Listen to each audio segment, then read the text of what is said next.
El polvo de Zacatecas tiene memoria. Es un polvo fino, rojizo, que se te mete en el alma y te recuerda siempre de dónde vienes. Mi hermano Ricardo y yo nacimos con ese polvo en los pulmones. Crecimos bajo un sol que partía las piedras, en una casita de adobe que mi padre levantó con sus propias manos.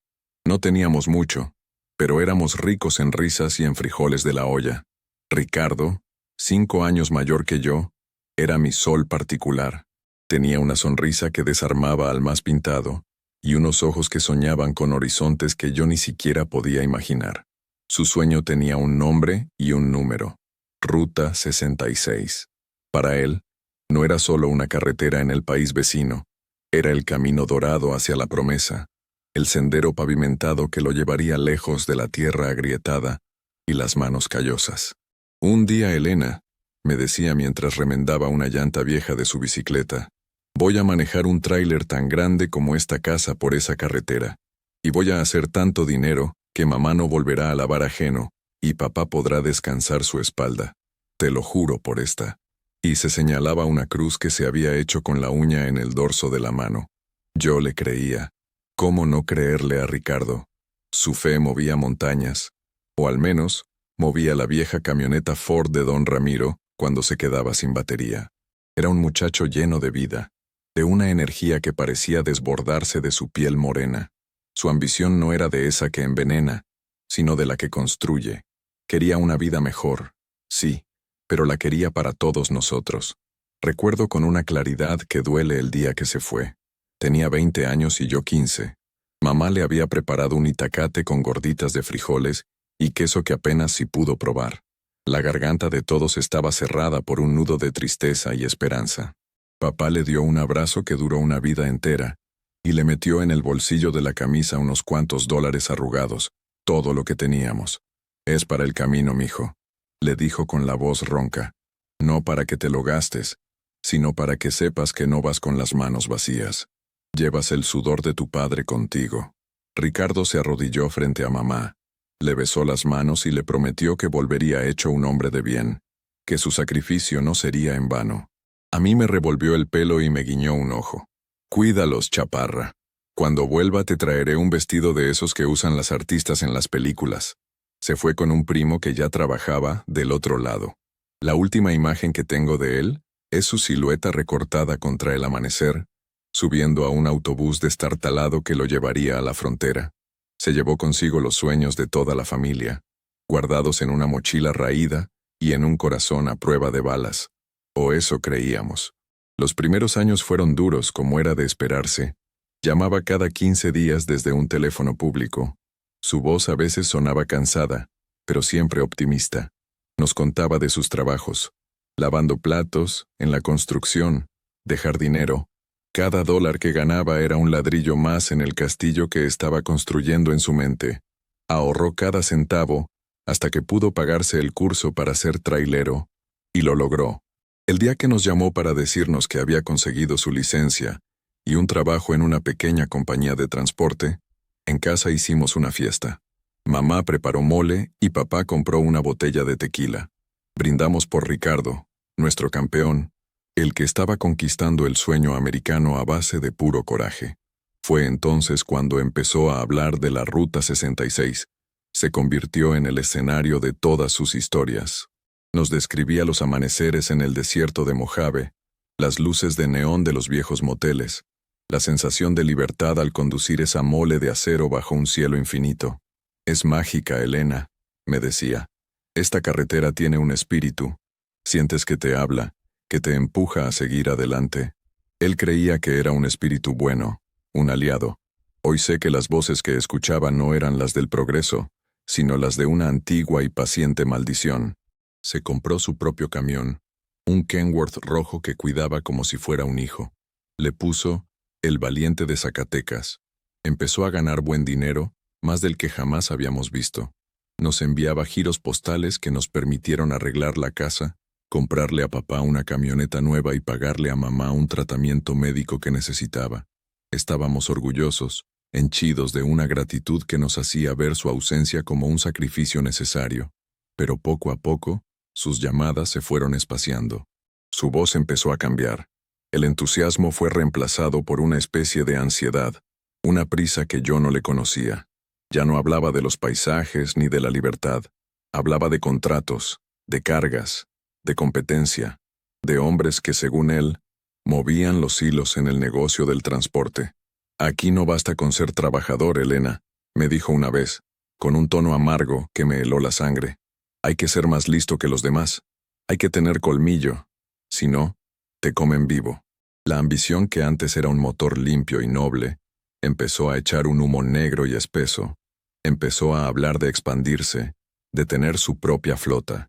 Dejó la pequeña compañía que le dio su primera oportunidad y se hizo independiente. Tomó riesgos, pidió préstamos, se endeudó. Papá, con la sabiduría que dan los años y la tierra, intentó aconsejarlo.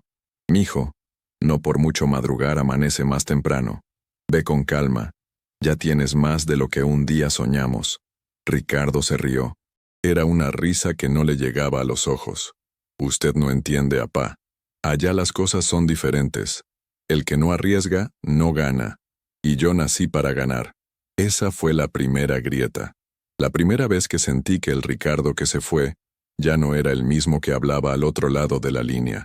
El polvo de Zacatecas, esa memoria de la tierra que llevamos dentro, se estaba asentando en el fondo de su alma, y encima de él, una capa de algo nuevo, algo frío y brillante como el cromo de su camión, comenzaba a cubrirlo todo.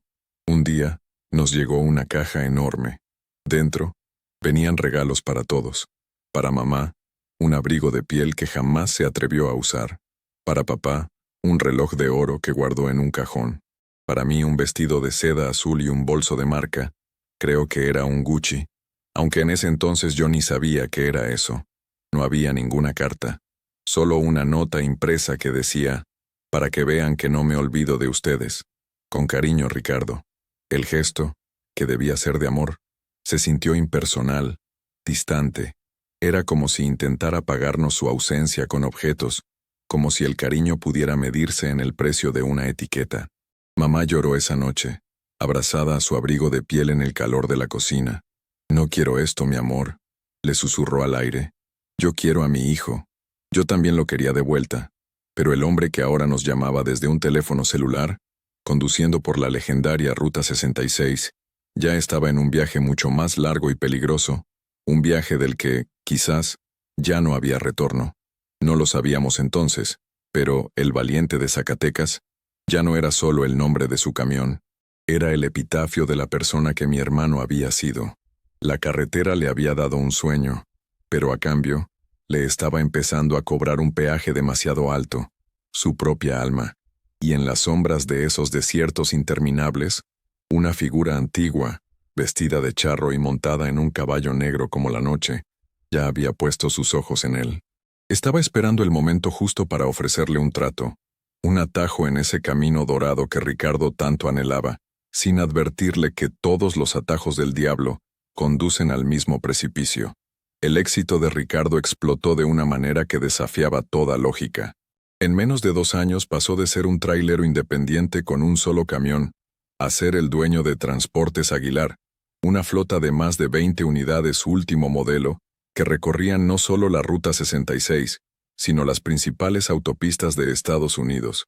Nos llamó un día, eufórico, para contarnos que había comprado una casa en un suburbio de Los Ángeles. Es para ustedes, para que se vengan a vivir conmigo. Se acabaron las carencias. Mamá, va a tener una cocina más grande que toda la casa de allá. Y usted, apá, un jardín para que plante lo que quiera. Ya no volverán a trabajar un solo día de su vida. La noticia nos cayó como un balde de agua fría y caliente al mismo tiempo. La alegría de saberlo triunfador se mezclaba con el miedo a dejar nuestra tierra, nuestras raíces. Pero, ¿cómo negarse? Era el sueño de Ricardo, el motivo de su sacrificio. Hicimos los arreglos, vendimos la casita de adobe y nuestras pocas pertenencias, y con el corazón en un puño, cruzamos la frontera, esta vez con papeles, con visas que Ricardo había conseguido a través de un abogado carísimo. La casa era, en efecto, impresionante. De 2 pisos con un césped verde y perfecto como un tapete, y una piscina que brillaba bajo el sol de California. Parecía sacada de una de esas revistas que yo hojeaba en el salón de belleza del pueblo. Ricardo nos recibió en la puerta. Estaba diferente. Vestía unos pantalones de lino y una camisa de seda desabotonada que dejaba ver una gruesa cadena de oro. Usaba unos lentes de sol que no se quitó ni para abrazarnos. Su abrazo fue corto, casi un trámite. Había una tensión en sus hombros, una rigidez que no le pertenecía. Nos mostró la casa con un orgullo casi desesperado, señalando los electrodomésticos de acero inoxidable, la pantalla de televisión que ocupaba media pared, los baños con llaves doradas. ¿Les gusta? Todo esto es suyo, se lo merecen. Mamá, con su sencillez de siempre, solo pudo decir: «Está muy bonita, mijo, pero está muy grande. Nos vamos a perder aquí». Ricardo soltó una risa seca. A todo se acostumbra uno, mamá, sobre todo a lo bueno. Intentamos adaptarnos. Mamá trató de hacer de esa cocina impersonal un hogar, llenándola con el olor a canela y a tortillas recién hechas. Papá intentó sembrar chiles y jitomates en un rincón del jardín perfectamente cuidado, ante la mirada desaprobatoria de los vecinos. Yo me inscribí en un colegio comunitario para aprender inglés, pero la casa nunca se sintió nuestra. Era un museo frío, un monumento al éxito de un hombre que cada vez nos era más desconocido. Ricardo apenas pasaba tiempo con nosotros. Vivía en su oficina, un cuarto lleno de mapas, computadoras y teléfonos que no dejaban de sonar. Cuando estaba en casa, estaba pegado a su celular, hablando en un inglés rápido y agresivo, con palabras como logistics, deadline y investment. Se había vuelto irritable, impaciente. Cualquier pregunta sobre su negocio era recibida con un gruñido. Son cosas complicadas, no entenderían. Una noche, durante la cena, papá se atrevió a tocar el tema que a todos nos preocupaba. «Mijo, te vemos muy cansado. ¿Vale la pena todo esto? El dinero no compra el descanso». Ricardo dejó caer el tenedor sobre el plato, haciendo un ruido que nos sobresaltó. ¿Cansado? Claro que estoy cansado. ¿Usted cree que esto se construye solo? Estoy creando un imperio, papá. Un imperio para ustedes. ¿O qué prefiere? Que volvamos a Zacatecas a contar centavos. La dureza de sus palabras nos dejó helados. Papá bajó la mirada y no volvió a hablar en toda la noche. Me di cuenta entonces de que Ricardo ya no nos veía como su familia, sino como la justificación de su obsesión. Éramos el público para el que actuaba, la prueba viviente de su éxito, y eso le daba derecho a tratarnos con esa distancia fría. El lujo que nos rodeaba era una jaula de oro. Mamá extrañaba a sus comadres, el mercado del pueblo. Papá se sentaba horas en el porche, mirando la calle por donde nunca pasaba nadie conocido. Yo extrañaba el calor, no el del sol, sino el de mi gente. Empecé a observar a mi hermano, a buscar pistas del hombre que había sido. Noté que a menudo se quedaba mirando un punto fijo en la pared, con los ojos llenos de una mezcla de miedo y desafío. Tenía pesadillas. Lo escuchaba gritar por las noches, frases inconexas sobre una deuda, sobre un contrato.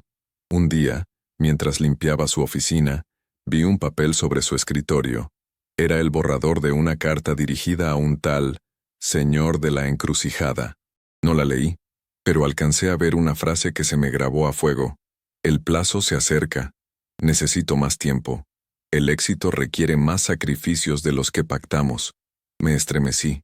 ¿Qué clase de pacto había hecho mi hermano? ¿Con quién? La Ruta 66, que antes era el escenario de sus sueños de libertad, ahora se me antojaba como un lugar siniestro. Empecé a pensar que en alguna de esas noches solitarias en el desierto, no se había encontrado con la fortuna, sino con algo mucho más oscuro. Algo que le dio todo lo que pedía, pero que ahora estaba viniendo a cobrar la cuenta. Las menciones de lujo se volvieron más ostentosas. Un día llegó conduciendo un BMW último modelo, negro y reluciente, para moverme por la ciudad, dijo sin darle importancia. En su closet encontré cajas de zapatos de diseñador y trajes carísimos. Para el cumpleaños de mamá, organizó una fiesta en la mansión con un chef privado que nos sirvió platillos con nombres que no podíamos pronunciar. Pero todo era una fachada. En medio de la celebración, lo vi en un rincón del jardín hablando por teléfono, con el rostro descompuesto por la angustia. Se pasaba las manos por el pelo, negando con la cabeza. La prosperidad de Ricardo era febril. como la de un hombre que ha apostado todo a una sola carta y sabe que el croupier está a punto de voltearla. Estaba construyendo su imperio sobre cimientos de arena, y la marea estaba empezando a subir. Una tarde, me armé de valor y entré a su oficina. Él estaba de espaldas mirando por la ventana. «Ricardo», le dije con la voz temblorosa, «¿qué te pasa? Somos tu familia. Puedes confiar en nosotros». Se volteó lentamente. Por un segundo, vi en sus ojos al muchacho que se había ido de Zacatecas, asustado y vulnerable. Pero fue solo un instante. La máscara de empresario implacable volvió a su lugar. «No pasa nada, Elena. Son solo negocios. Estrés, es todo». «¿Y el señor de la encrucijada? ¿También es estrés?». Le solté. Su rostro se descompuso. Palideció bajo su bronceado. Me tomó de los brazos con una fuerza que me asustó. «No vuelvas a mencionar ese nombre. ¿Me oyes? Nunca. No sabes en lo que te metes. No tienes idea». Me soltó y se derrumbó en su silla, escondiendo el rostro entre las manos. «Solo quiero que todo esto termine», murmuró. «Solo quiero descansar».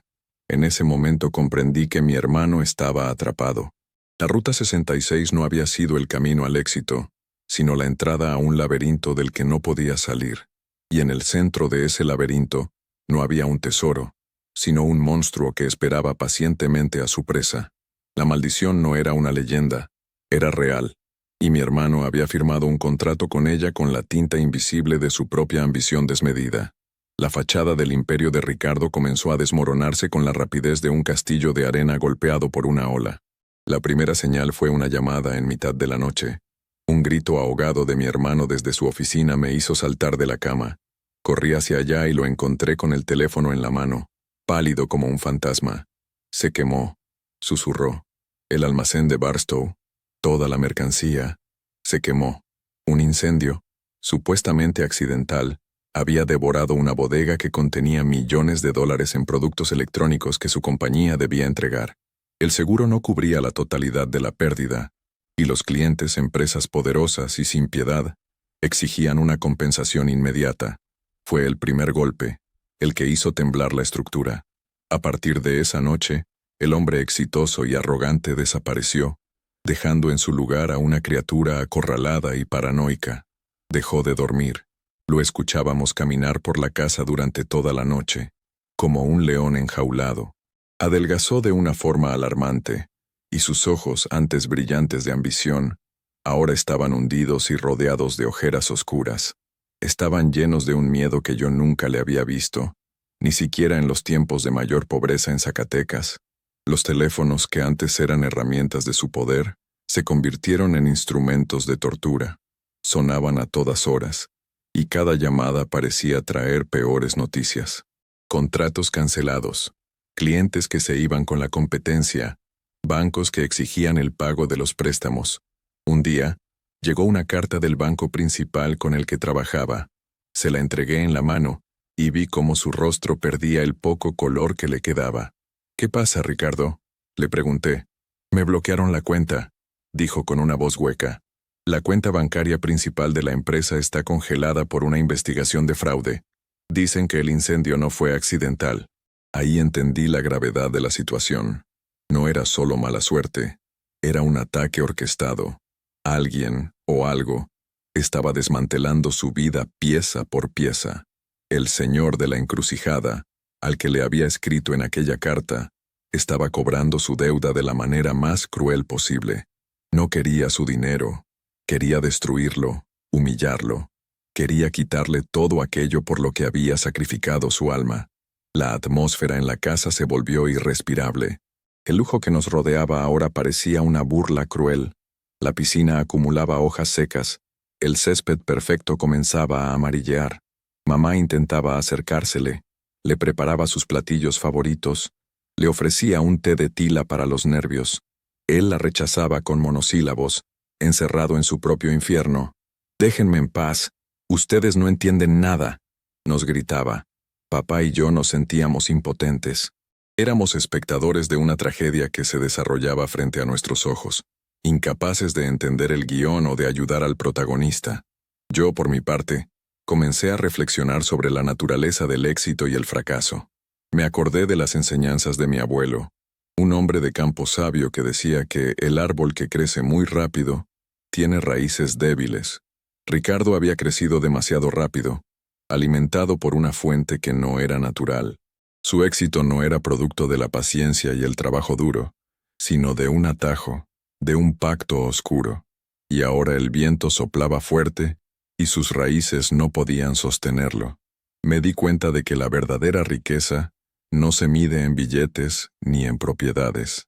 Se mide en paz interior, en la capacidad de dormir con la conciencia tranquila, en los lazos de amor con la familia.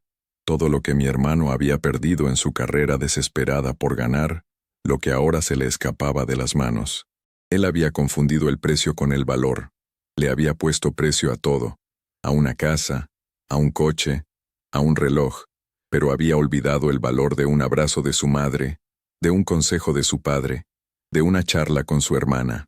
Una tarde, lo encontré en el jardín, arrancando con furia las hierbas que habían comenzado a crecer. Sus manos, que se habían vuelto suaves por el trabajo de oficina, estaban sangrando. «Todo es mi culpa», dijo sin mirarme. «Fui un tonto. Creí que podía ser más listo que él». «¿Más listo que quién, Ricardo? ¿De quién hablas?», le rogué. Levantó la vista y sus ojos estaban llenos de lágrimas de rabia y desesperación. «Del hombre que me lo dio todo. Lo conocí una noche, en la carretera, cerca de Amboy. Mi camión se había descompuesto. Estaba varado en medio de la nada. Apareció de la nada montado en un caballo negro. Vestía como un charro de los de antes, elegante, impecable. Me preguntó qué era lo que más deseaba en el mundo. La voz se le quebró. Yo le dije que éxito, que quería ser el más grande, el más poderoso. Quería que mi familia nunca más pasara necesidades. Me reí de él, pensé que era un loco, pero él me ofreció un trato. Dijo que me daría todo lo que yo quisiera, que abriría todas las puertas para mí. A cambio, se detuvo, incapaz de continuar. ¿A cambio de qué, Ricardo?, insistí, aunque una parte de mí ya sabía la respuesta y se negaba a aceptarla. A cambio de mi lealtad, de mi primer hijo varón. Dijo que era una vieja tradición. Yo me reí. Ni siquiera estaba casado, no tenía hijos. Me pareció un precio ridículo, un regalo. Acepté. Sellamos el pacto con un apretón de manos. Su mano estaba fría como el hielo. Al día siguiente, todo empezó a cambiar. Los contratos llegaban solos. El dinero fluía como un río. Me olvidé de él, del pacto. Pensé que había sido una alucinación por el cansancio. Se pasó las manos ensangrentadas por la cara. Pero hace unos meses, mi novia me dijo que estaba embarazada. Y hace una semana el doctor nos confirmó que es un niño. Desde ese día, todo se está derrumbando. Él me está recordando que el plazo se acerca. Me está demostrando que así como me dio todo, me lo puede quitar. No quiere mi dinero, quiere a mi hijo, quiere mi alma. Me quedé sin aliento. La leyenda, el cuento de terror que nos contaban los abuelos para asustarnos, era real. Mi hermano, en su desesperación y ambición, le había vendido el alma al charro negro. La maldición de la Ruta 66 no era una metáfora. Era un hombre vestido de negro, que cabalgaba en la noche buscando almas ambiciosas y desesperadas para hacerlas suyas. Y mi hermano había caído en su trampa. El imperio de Transportes Aguilar no se había construido con inteligencia y trabajo, sino con la promesa de una vida inocente. Y ahora, el cobrador estaba en la puerta. El aire en la mansión se volvió denso, cargado de un miedo palpable. La confesión de Ricardo nos había dejado a todos en un estado de shock. Mamá se refugió en sus rezos, con el rosario enredado en sus dedos día y noche, susurrando avemarías como si quisiera construir una muralla de fe alrededor de nosotros. Papá, un hombre que siempre había enfrentado la vida con pragmatismo y fuerza, parecía haber envejecido 10 años en una sola noche. Se sentaba en silencio, con la mirada perdida, como si intentara comprender cómo las viejas leyendas de su tierra habían cruzado la frontera para atormentar a su hijo. Ricardo, por su parte, se hundió en una apatía total. Ya no luchaba, no gritaba, no se desesperaba. Se había rendido. Pasaba los días encerrado en su cuarto, con las cortinas cerradas, negándose a comer, a hablar. Su novia, una muchacha americana llamada Sara, Ajena a nuestras tradiciones y a la naturaleza de la amenaza que se cernía sobre ellos, no entendía nada. Creía que era el estrés por la quiebra del negocio y trataba de animarlo, de hablarle del futuro, del bebé. Cada palabra de esperanza que ella pronunciaba era como una daga en el corazón de mi hermano. Yo sentía una mezcla de terror y una extraña determinación. No podía aceptar que ese fuera nuestro final. Tenía que haber una manera de luchar, de romper ese pacto infernal. Pero, ¿cómo se lucha contra una sombra? ¿Cómo se razona con el diablo? Decidí que no podíamos quedarnos de brazos cruzados esperando el desenlace. Teníamos que enfrentarlo. Teníamos que hablar con Ricardo, obligarlo a salir de su letargo. Una noche papá y yo entramos en su habitación. La encontramos a oscuras, con el único brillo de la pantalla de su celular. Estaba viendo fotos de su camión, el valiente de Zacatecas, de cuando empezó, de cuando su sueño aún era puro. Ricardo, le dijo papá con una voz firme que hacía mucho no le escuchaba. Levántate, no voy a permitir que te dejes vencer. No crié a un cobarde. Eres un Aguilar y los Aguilar no se rinden. Ricardo ni siquiera lo miró. Ya no hay nada que hacer, apá. La deuda está firmada. Entonces la pagaremos, grité yo, con una fuerza que no sabía que tenía. Venderemos la casa, los carros, todo. Le daremos todo el dinero. Pero no puedes entregar a tu hijo. No puedes rendirte así. Ricardo finalmente levantó la vista. Sus ojos estaban vacíos, muertos. Él no quiere dinero. Ya se los dije. El dinero para él es un juego, una herramienta para tentar, para corromper. Lo que quiere es el pago acordado. Disfruta con el sufrimiento, con el miedo. Me ha estado llamando. ¿Llamando? ¿Por teléfono? Preguntó papá confundido. No, en mi cabeza. Escucho su voz. Me dice que se acerca la hora. Se ríe de mí. Se levantó de la cama y empezó a caminar por la habitación como un animal enjaulado. Me recuerda cada una de mis debilidades, cada uno de mis errores. Me dice que la ambición fue mi perdición, que cambié el amor de mi familia por un montón de chatarra brillante. Y tiene razón. Tiene toda la razón. Vendí mi alma por un sueño que se convirtió en una pesadilla. Lo perdí todo. Lo único que me queda es esta deuda, y voy a pagarla. Quizás así, ustedes puedan estar a salvo. Sus palabras me helaron. Estaba considerando el suicidio. Quería pagar la deuda con su propia vida para salvar a su hijo. No digas estupideces, Ricardo, le espetó papá, agarrándolo por los hombros y sacudiéndolo. Tu vida no es solo tuya. Nos pertenece a tu madre, a tu hermana, a ese hijo que viene en camino. Lucharás. Aunque no sepas cómo, lucharás. Porque es tu deber. La confrontación fue brutal, llena de lágrimas y reproches. Le echamos en cara su egoísmo, su ceguera, el habernos alejado.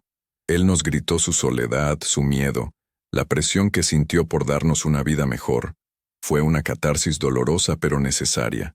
Por primera vez en años, las máscaras cayeron y volvimos a ser una familia, rota y asustada, pero unida en la adversidad. Logramos convencerlo de que teníamos que buscar una salida juntos. Él, a regañadientes, aceptó. Decidimos que Sara y el bebé no podían quedarse en esa casa.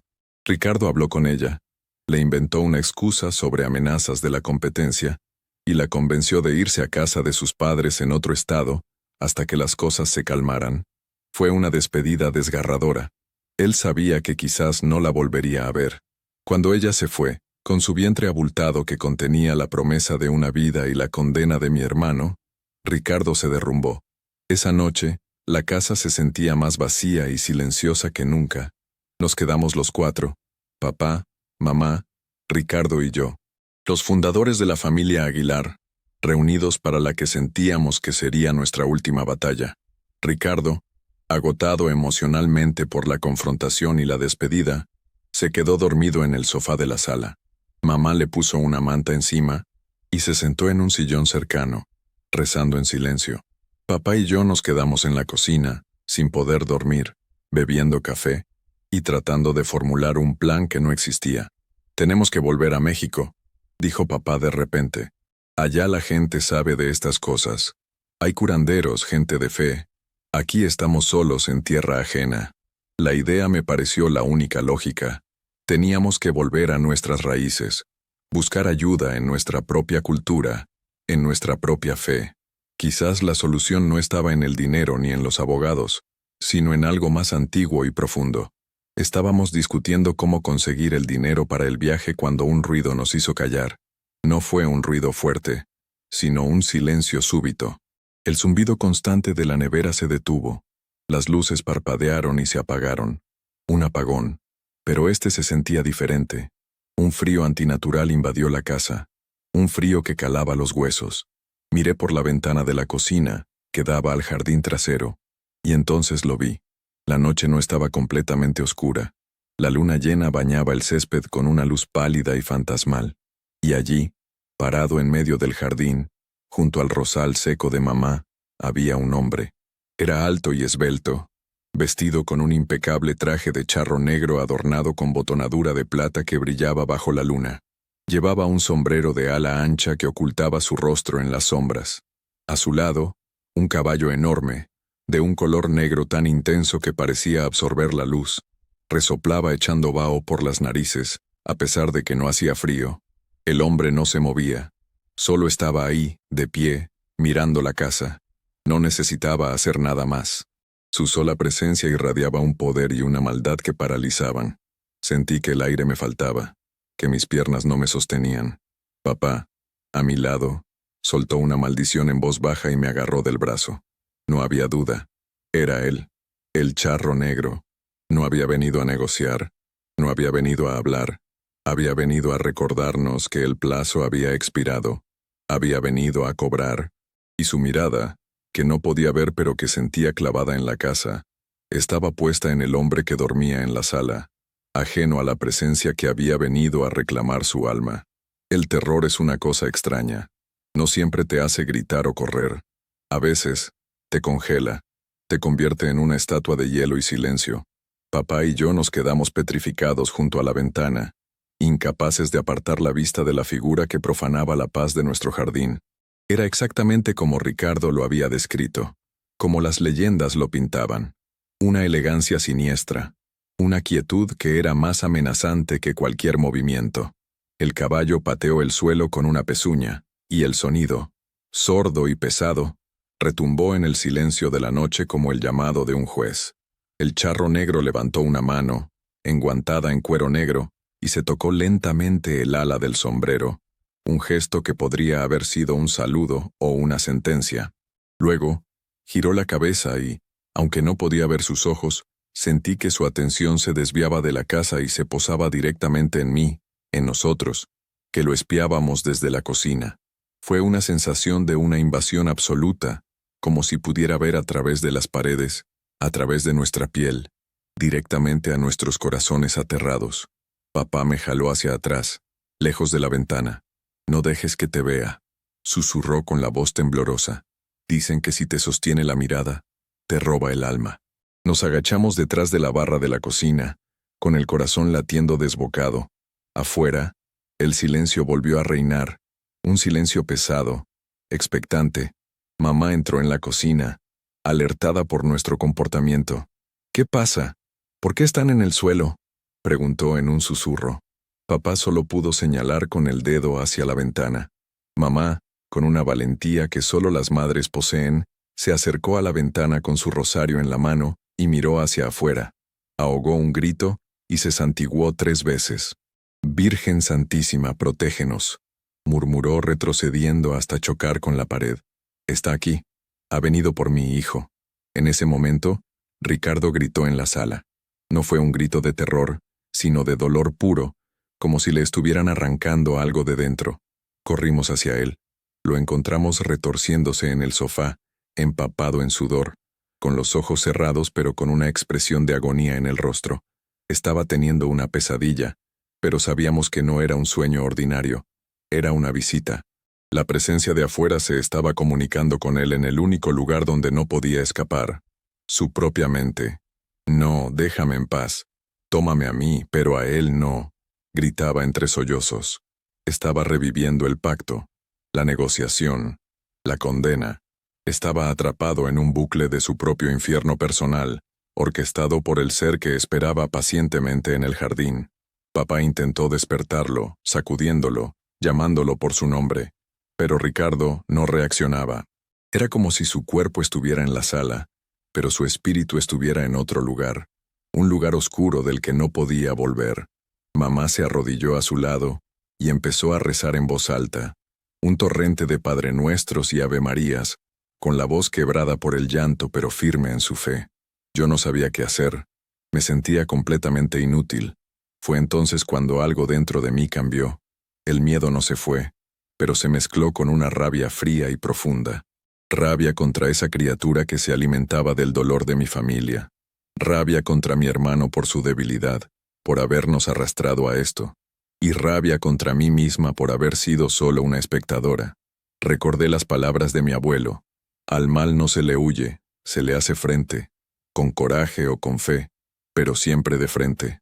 No tenía armas, no tenía un plan, solo tenía el amor por mi hermano y la desesperación de mi familia. Tomé la decisión más irracional y visceral de mi vida. Mientras mamá rezaba y papá intentaba despertar a Ricardo, salí de la sala.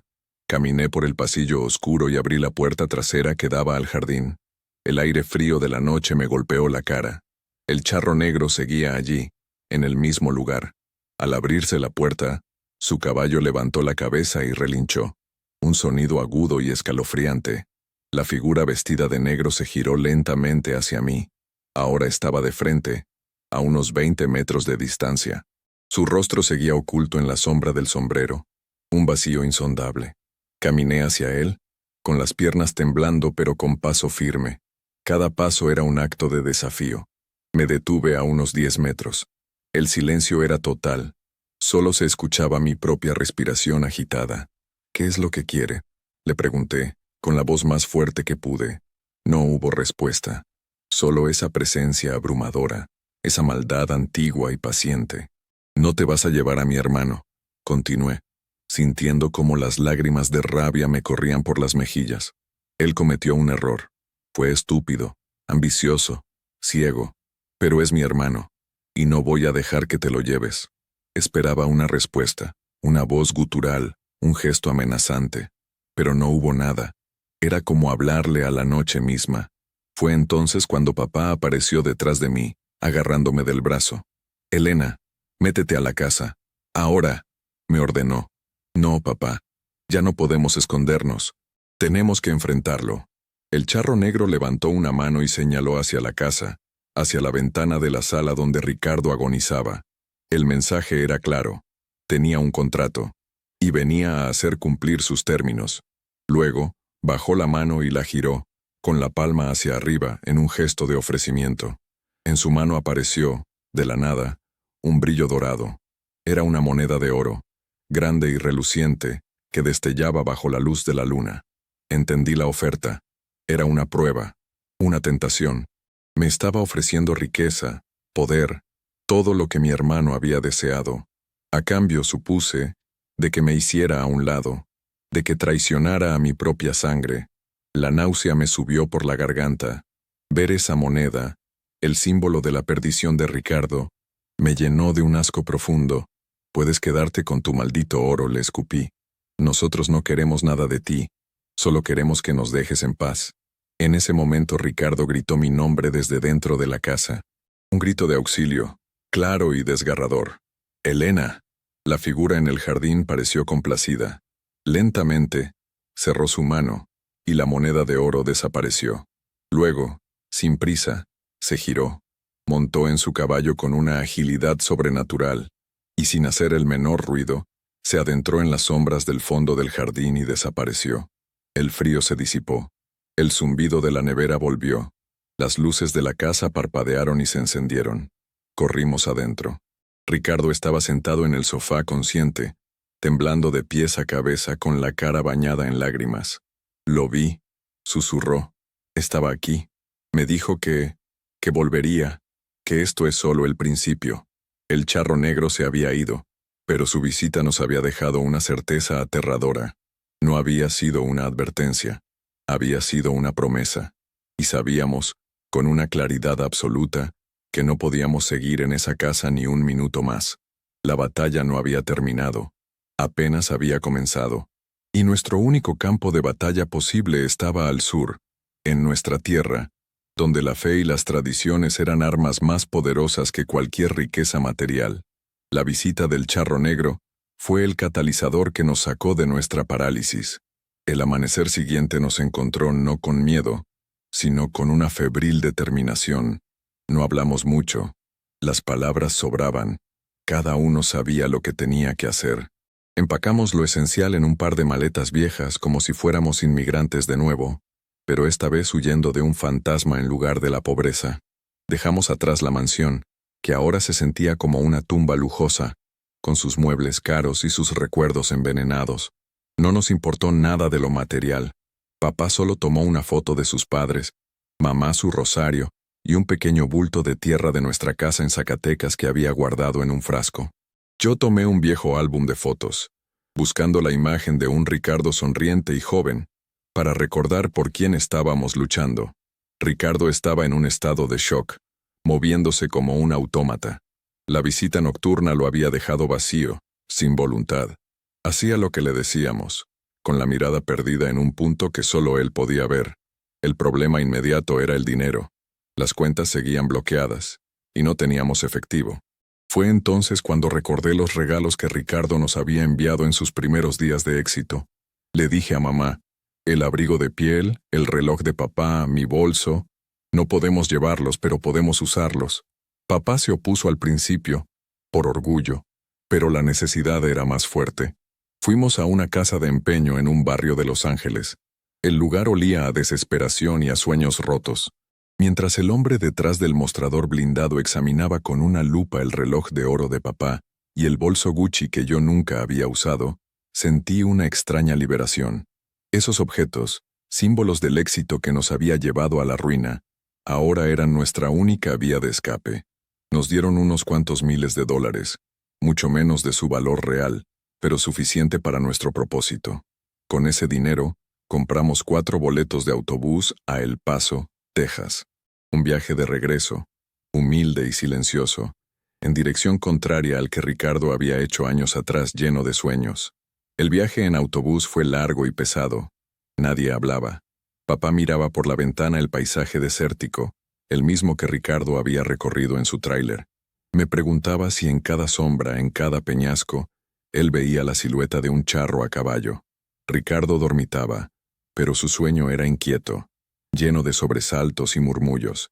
Mamá rezaba en silencio, desgranando las cuentas de su rosario una y otra vez. Yo me dediqué a planear. La mente, me di cuenta, es el arma más poderosa que tenemos. El miedo te paraliza si lo dejas, pero si lo canalizas en un plan, en una acción, se convierte en combustible. Recordé historias que mi abuela contaba sobre una curandera muy poderosa en un pueblo de las montañas de Jalisco, una mujer llamada Doña Inés, que sabía cómo lidiar con males oscuros y espantos.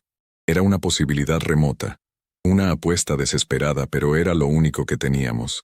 Decidí que nuestro destino no era Zacatecas, sino ese pequeño pueblo. Teníamos que encontrar a esa mujer. Una vez en El Paso, cruzamos el puente hacia Ciudad Juárez a pie. Pisar suelo mexicano fue como recibir una bocanada de aire después de haber estado a punto de ahogarme. El caos, los olores, los colores, todo se sentía real, tangible, vivo. Era nuestro mundo. Nos alojamos en un pequeño hotel cerca de la central de autobuses y desde ahí empecé mi investigación. Usé el internet de un café para buscar información sobre Doña Inés.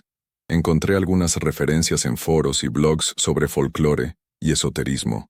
No había dirección ni teléfono, solo el nombre del pueblo y la certeza de que si preguntábamos por ella, la gente sabría indicarnos. Conseguir el dinero para seguir el viaje fue el siguiente obstáculo. Los dólares del empeño se estaban acabando. Mamá, en un acto de sacrificio que me rompió el corazón, sacó de su bolso una pequeña bolsa de terciopelo. Dentro estaba el único lujo que se había permitido en su vida, un anillo de compromiso que le había regalado mi padre, y junto a él, un pequeño broche de Chanel que Ricardo le había traído de uno de sus primeros viajes, cuando aún era un regalo de amor y no de culpa. «Esto nos ayudará, mi hija», dijo con una entereza admirable. «Las cosas son solo cosas. La familia es lo único que importa. Con la venta de esas joyas compramos los boletos para el largo viaje en autobús hacia el sur. El viaje a través de México fue una especie de purga.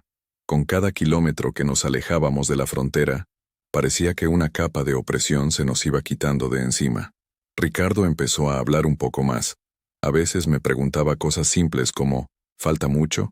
O, ¿tienes agua? Eran preguntas de niño, como si estuviera volviendo a un estado de vulnerabilidad que su coraza de éxito le había impedido mostrar durante años. Una noche, mientras el autobús atravesaba el desierto de Chihuahua bajo un manto de estrellas, se me acercó. «Elena», me dijo en voz baja para no despertar a nuestros padres. «Gracias por no haberme dejado solo». «Nunca te dejaría solo, Ricardo.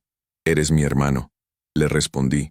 «Tenía tanto miedo», confesó, y por primera vez en mucho tiempo vi lágrimas en sus ojos.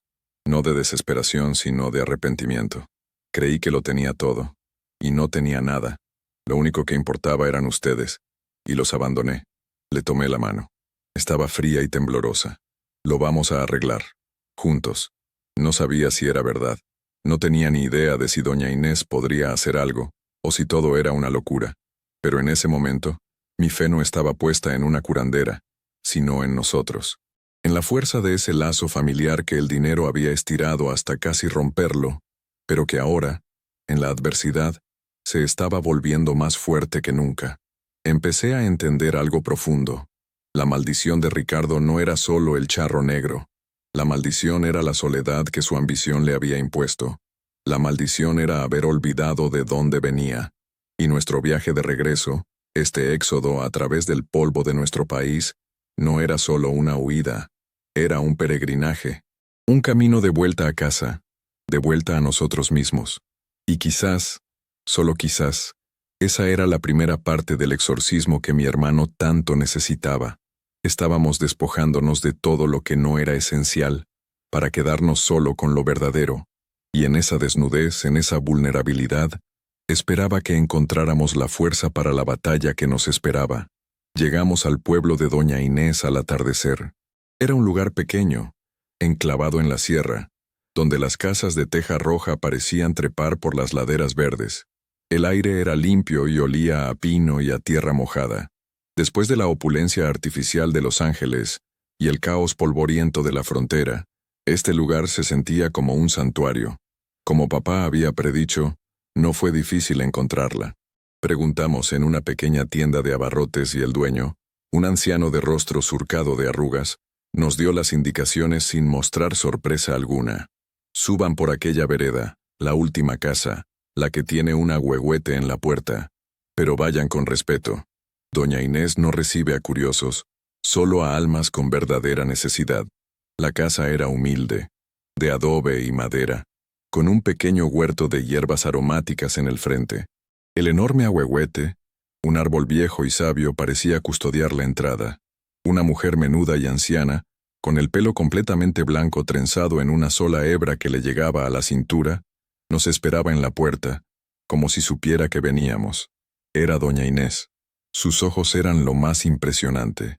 Eran oscuros, casi negros, pero no tenían la opacidad de la vejez, sino una profundidad brillante, como si contuvieran galaxias enteras. Nos miró a cada uno de nosotros, deteniéndose un poco más en Ricardo. «Pasen», dijo con una voz suave pero que imponía un respeto inmediato. Los estaba esperando. El interior de la casa era sencillo. Un par de sillas de madera, una mesa, un fogón en una esquina y manojos de hierbas secas colgando de las vigas. El aire olía a copal y a algo más, algo antiguo y sagrado. Nos invitó a sentarnos y nos sirvió un té de hierbas en unos jarritos de barro. «Beban. Es para calmar el espíritu y aclarar la mente». El té era amargo pero reconfortante. Después de unos minutos de silencio, ella se sentó frente a Ricardo. «Tú tienes una sombra pegada a la espalda, muchacho», dijo sin rodeos. «Una sombra fría y avariciosa. Firmaste un papel que no debías, con una tinta que no era de este mundo». Ricardo asintió, incapaz de hablar, con la mirada fija en el suelo. «Hiciste un pacto con el sin nombre, el que cabalga en las encrucijadas, el que cobra con almas las deudas de la ambición. Lo hiciste por amor a tu familia. pero el amor se te torció en el camino y se convirtió en orgullo. Y el orgullo es el manjar favorito de esos seres. Mamá empezó a llorar en silencio. Papá tenía la mandíbula apretada. ¿Hay algo que se pueda hacer?, pregunté. Mi voz apenas un susurro. Doña Inés nos miró con compasión. El pacto no se puede romper. Lo hecho está. La palabra dada a esos seres es una cadena. Pero, añadió haciendo una pausa que nos mantuvo en vilo, toda cadena tiene un eslabón débil. No podemos romperla, pero podemos forzar a que la suelte. Nos explicó que el charro negro no era un demonio en el sentido cristiano, sino una entidad antigua, un guardián de ciertos umbrales, un cobrador. Su poder residía en el contrato, en el miedo y en el arrepentimiento de sus víctimas. Su fuerza es la debilidad de ustedes, dijo, señalando a Ricardo. Mientras te sientas culpable, mientras te sientas merecedor del castigo, él te tendrá en su puño. Tienes que perdonarte, muchacho. Y tienes que demostrarle que el alma de tu hijo no está en venta, y que la tuya ya no le pertenece por derecho de culpa. El plan que nos propuso era una especie de ritual, una confrontación espiritual. No sería en su casa, ni en una iglesia. Tienen que volver al lugar donde todo empezó, nos dijo. A esa carretera. Él es fuerte allí, es su territorio. Pero es allí donde tienes que enfrentarlo, para demostrarle que ya no le temes. Tienes que volver a la encrucijada donde hiciste el trato, y tienes que rechazarlo. No con violencia, no con odio, con firmeza y con un corazón limpio. La idea nos aterrorizó. Volver a la Ruta 66 al corazón del dominio de la bestia parecía un suicidio, pero doña Inés nos aseguró que era la única manera. Nos dio instrucciones precisas. Pasaríamos 3 días en su casa, en un proceso de purificación. Ayuno, rezos y baños con hierbas especiales. Ricardo tendría que hacer una confesión completa de sus errores, no a un sacerdote, sino a nosotros, su familia, para limpiar el veneno del secreto. Y nosotros tendríamos que ofrecerle nuestro perdón absoluto. Esos 3 días fueron los más intensos de nuestras vidas. Ricardo habló como nunca. Nos contó los detalles de su soledad en Estados Unidos, la humillación que sintió al principio, la rabia que lo impulsó, la ceguera que le provocó el primer éxito.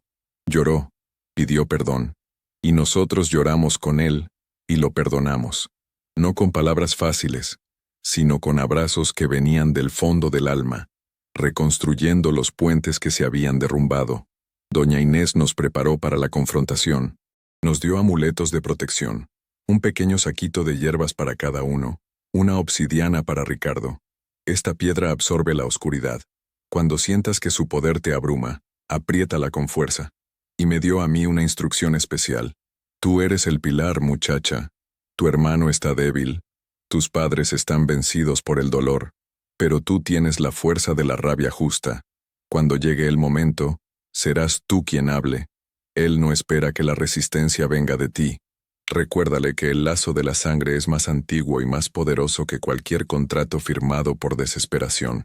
Al tercer día, nos sentimos diferentes, más ligeros, más unidos. El miedo seguía ahí, pero ya no era paralizante. Era un respeto hacia la batalla que íbamos a librar. Partimos de regreso al norte. Doña Inés nos despidió en su puerta. Vayan con Dios y con el coraje de sus ancestros. Recuerden, no están luchando por dinero ni por orgullo. Están luchando por la familia. Y esa es la única batalla que de verdad importa ganar. El viaje de regreso fue diferente. Ahora teníamos un propósito. Teníamos un plan. Y por primera vez en mucho tiempo, teníamos esperanza. Una esperanza frágil, temblorosa, pero esperanza al fin. Sabíamos que íbamos a enfrentar la noche más oscura de nuestras vidas, pero esta vez íbamos a caminar hacia ella juntos, con los ojos abiertos y el alma preparada. El regreso a la Ruta 66 fue surrealista.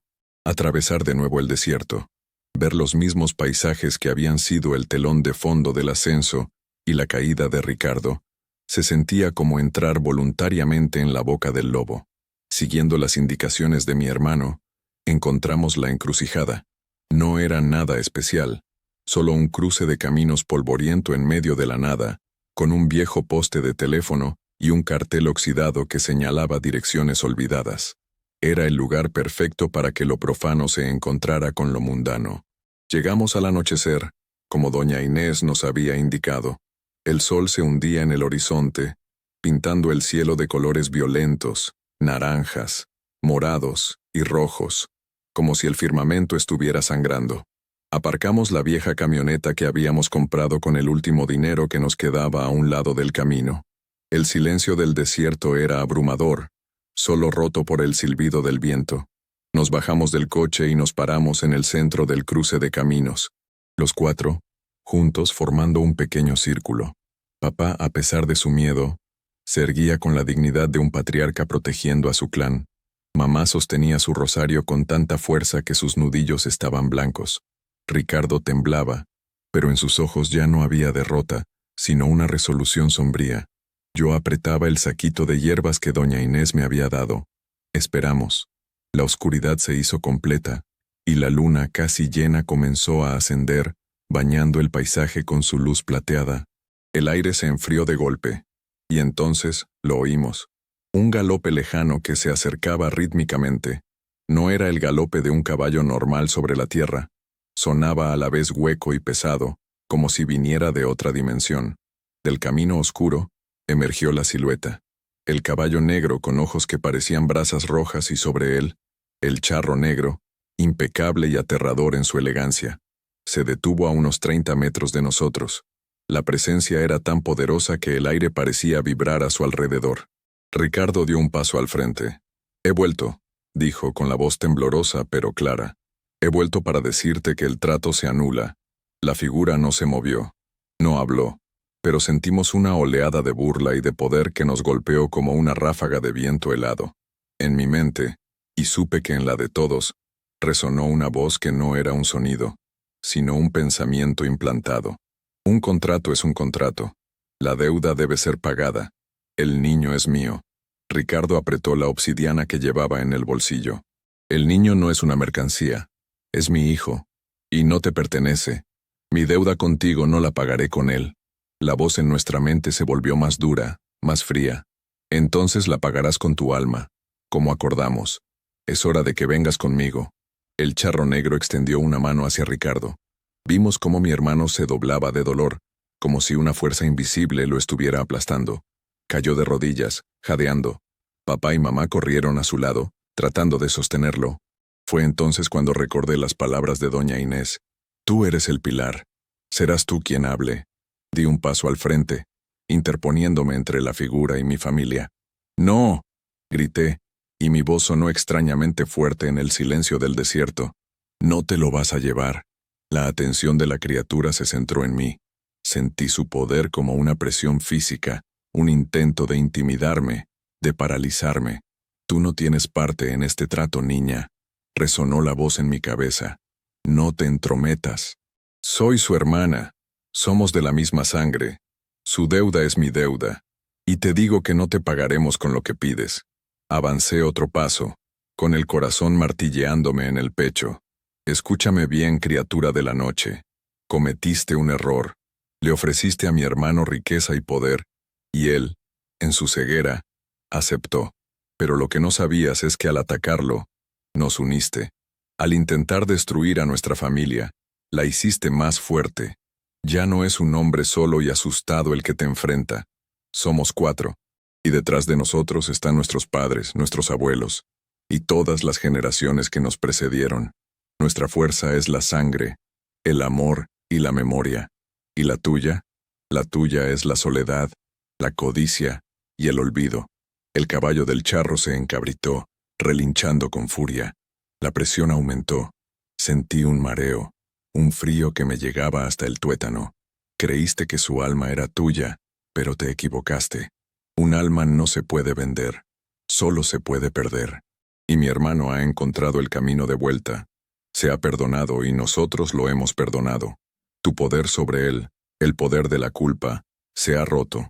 Levanté la mano y abrí la palma, mostrándole que no tenía nada. No tenemos oro para ofrecerte. No tenemos poder. Somos pobres de nuevo. Lo único que tenemos es a nosotros mismos, y eso es algo que nunca podrás quitarnos. El lazo de la sangre es más antiguo que tu contrato. La fe de mi madre es más fuerte que tu oscuridad. La dignidad de mi padre es más valiosa que tu riqueza. Por primera vez la figura pareció vacilar. La presión disminuyó ligeramente. Ahora vete, le ordené, con una autoridad que no sabía que poseía. Vuelve a las sombras de las que saliste. Aquí no hay nada para ti. Esta familia está bajo nuestra protección, y no te tenemos miedo. Hubo un largo silencio. La luna se ocultó tras una nube, sumiéndonos en una oscuridad casi total. Cuando la nube pasó, el cruce de caminos estaba vacío. El charro negro y su caballo habían desaparecido. No hubo explosión, ni gritos, ni efectos especiales. Simplemente, ya no estaba. Nos quedamos allí, temblando, abrazados los cuatro en el centro de la encrucijada. Ricardo se había puesto de pie. El dolor había desaparecido de su rostro. Estaba llorando, pero esta vez eran lágrimas de liberación. Nos quedamos así por un largo tiempo, bajo la luz de la luna, sintiendo cómo el calor volvía lentamente a nuestros cuerpos y a nuestras almas. No habíamos ganado una guerra, pero habíamos sobrevivido a la batalla más importante. Habíamos enfrentado a la oscuridad, no con armas, sino con lo único que de verdad puede vencerla: la unidad, el perdón y el amor. La maldición no se había roto, pero la habíamos despojado de su poder. Sabíamos que la sombra del charro negro quizás siempre estaría en algún rincón de nuestra historia, pero ya no nos definiría. Éramos libres, libres de la culpa, libres del miedo y, sobre todo, libres para empezar de nuevo, juntos. El amanecer en el desierto después de esa noche fue el más hermoso que he visto en mi vida. Cada rayo de sol que despuntaba en el horizonte se sentía como una bendición, como una promesa de que la vida continuaba. Regresamos a México, pero no a Zacatecas. Decidimos que necesitábamos un nuevo comienzo, un lugar sin fantasmas. Nos establecimos en un pequeño pueblo cerca del lago de Chapala, en Jalisco. Con el poco dinero que nos quedaba, alquilamos una casita sencilla, mucho más pequeña que la mansión de California, pero infinitamente más cálida. Era un hogar. Papá, fiel a su naturaleza, convirtió el pequeño patio trasero en un huerto próspero. Mamá llenó la casa con el aroma de sus guisos y se hizo amiga de las vecinas. Yo conseguí un trabajo en una tienda local. Y Ricardo, mi hermano, volvió a nacer. La experiencia lo había cambiado para siempre. La arrogancia y la ambición febril habían sido reemplazadas por una humildad y una serenidad que nunca le había conocido. Consiguió trabajo como mecánico en un taller. Volvió a ensuciarse las manos de grasa, como cuando era joven, y en cada tuerca que apretaba, en cada motor que reparaba, parecía estar reparando también su propia alma. Ya no soñaba con imperios ni con flotas de camiones. Su sueño ahora era mucho más simple y mucho más profundo: la paz. Unos meses después, Sara llegó con el bebé. Ricardo había sido honesto con ella, no sobre los detalles sobrenaturales, pero sí sobre sus errores, su ambición desmedida, y cómo casi lo pierde todo. Ella, con un amor y una comprensión que me conmovieron, lo perdonó. El nacimiento de mi sobrino, a quien llamaron Mateo, fue la verdadera victoria. Fue el sello de nuestro nuevo comienzo. Ver a Ricardo sostener a su hijo en brazos, con una mirada de amor puro y protector, fue la prueba de que habíamos ganado. El charro negro quería a ese niño como pago de una deuda de codicia, pero el niño había llegado a un mundo donde esa deuda ya no existía, a una familia que había aprendido el verdadero valor de la vida.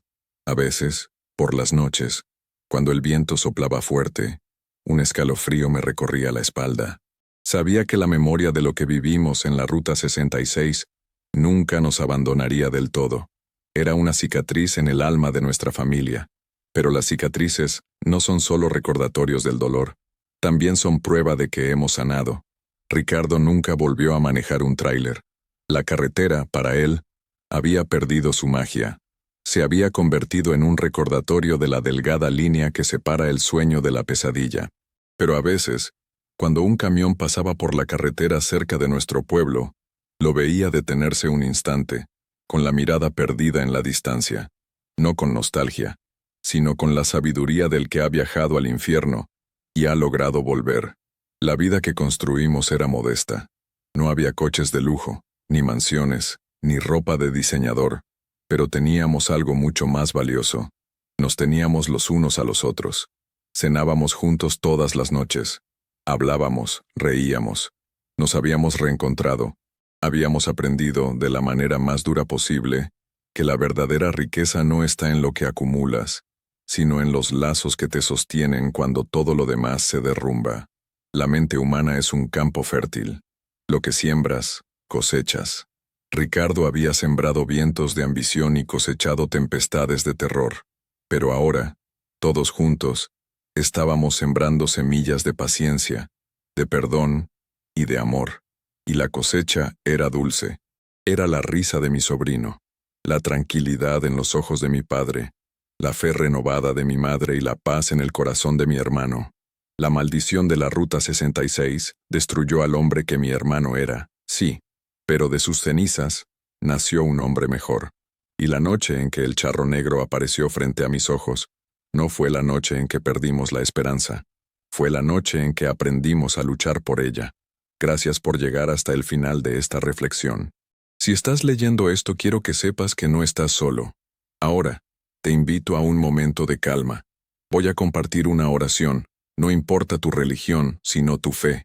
Una oración pensada para ayudarte, para abrazar a todos los que en silencio luchan, sienten, esperan.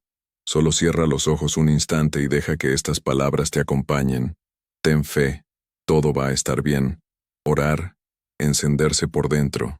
Hay dolores que nadie ve, dolores que no gritan, no sangran, pero pesan como un velo sobre los hombros. Esos que uno carga en silencio, tratando de entender, de seguir, de soportar. Pero hay un momento, y yo he estado ahí varias veces, en que el esfuerzo cansa, la mente se rinde, y algo dentro de uno se arrodilla, no por debilidad, sino por verdad.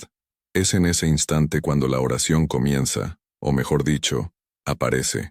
No esa hecha con palabras bonitas o promesas apresuradas, sino la que brota de un lugar tan profundo que ni siquiera tiene nombre, como un susurro del alma diciendo, ya no puedo sola.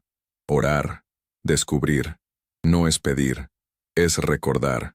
Recordar quiénes somos cuando el ego se aquieta.